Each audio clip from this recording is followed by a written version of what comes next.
Hey everyone, it's time for today's Farm and Ranch News, and yes, we're actually reporting from Washington, D.C. in the offices of Senator Steve Daines. And Senator, the weather's pretty nice out here, but it's been raining at home and snowing. We need that moisture, but how's it out here in D.C.? It's humid at times out here, and you never complain about a little rain back home, I know that. And with that rain, you know, we got crops in the ground now. We're moving in the springtime, but with springtime comes summer and then a summer recess. But a lot of the things that we're concerned with here are TPP on Capitol Hill, waters of the U.S., and also some forestry issues. But on your side of things, how do you see the Trans-Pacific Partnership going? Because the presidential race, that's become quite the topic. What's your view of TPP currently? Well, there's a lot of views back home in Montana to spend time with our farmers and ranchers. But we know, first of all, we want to make sure we have fair and free trade. That's what our producers back home expect.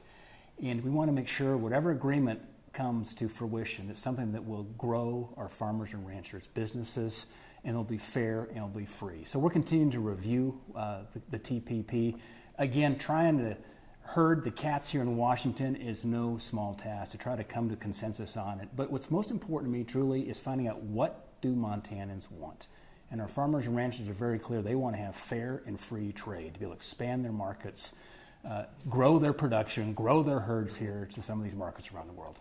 And with that, where do you see a vote taking place on TPP? Yeah, I would never want to try to predict this place around when a vote occurs.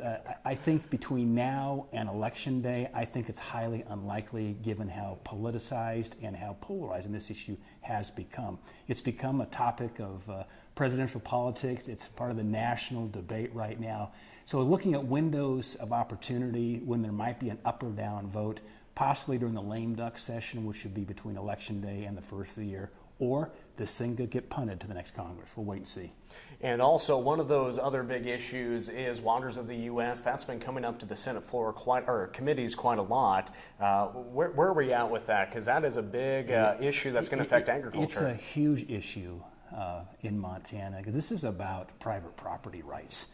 And unfortunately, we know in Montana that these bureaucrats back in Washington, D.C., who are thousands of miles away from the people, the lands that we call home in Montana, the farmers and ranchers, those who are closest to the land, should have the loudest voice in discussion. Unfortunately, they sometimes get squelched by these bureaucrats in Washington, D.C. So here's where we're at.